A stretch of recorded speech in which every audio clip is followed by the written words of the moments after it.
Joining me now, one of the speakers at last night's free speech event in Garland, Texas, Robert Spencer, who is the director of jihadwatch.org. And as we watch that tape, you are right next to Pam Geller on that dais. You were there when you heard that there had been a shooting outside. This is a strange question, but under the circumstances, a valid one.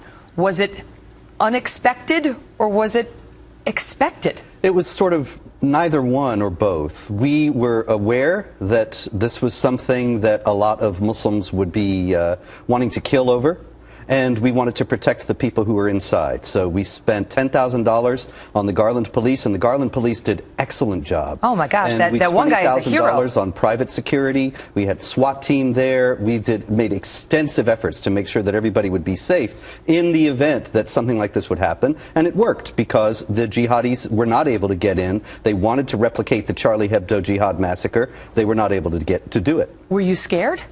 No, at that point, it was something that I was not really surprised about. Really? Yeah. I mean, it's one thing to know it could happen in theory, and it's another to be on the inside of the building understanding two jihadis are outside trying to kill you. I'll tell you something. The main thing that I was thinking was that I had seen some CARE emails where they were saying we have to...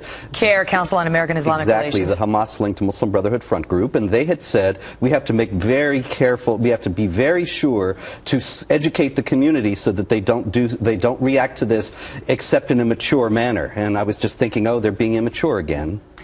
I mean, you're dismissive of it now, but two attackers are dead. A security guard, a police officer shot in the ankle, and almost as soon as this happened, people turned on you. Yes. And said, you invited it. I want to make clear to the audience, I am not saying that. But do you find it incredible how people have turned it on you? You know, that was something I expected even more. What? Yeah, you know, because this happens every time. We saw it with the Charlie Hebdo massacre, that everybody was saying Je suis Charlie right after it, but now Penn wanted to give an award to the Charlie Hebdo editor, and 145 writers have pulled out and protested because it's Islamophobic. And I expected nothing less here. It's the reward of violent intimidation. People are saying, in the face of violent intimidation, we have to surrender and censor ourselves and subjugate ourselves to it.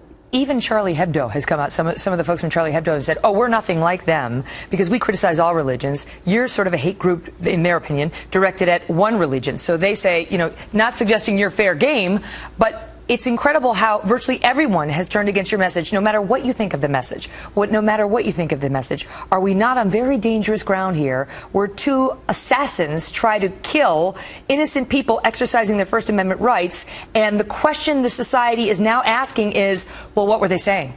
That's exactly the problem. That we're on very dangerous ground. Because what we're saying is, if you kill enough people, then we will give you what you want. And we will turn on the people who won't give you what you want, and we will make them the problem. And we're listen, nobody there's no instantaneous or necessary reaction to anything. If you insult me, I don't have to kill you. I could walk away and laugh. Look what they did when they submerged, when that so-called artist submerged a figure of Christ in urine. Exactly. There was no murder. Yes. And if there had been a murder, nobody would have turned around and said, well, you know, he really offended those Christians. Yeah, my reactions are in my control and they're my responsibility. The Book of Mormon, very insulting to Mormons, is a Broadway show. It's playing right up. And people Mitt Romney's love not it. strapping on a suicide vest. Right. That's what Andy McCarthy says today. He says the shooting last night was not caused by the free speech event. It was caused by Islamic supremacist ideology and its law that incites Muslims to kill those they judge to have disparaged Islam, in his column at National Review. Robert, thank you for being here. Thank you.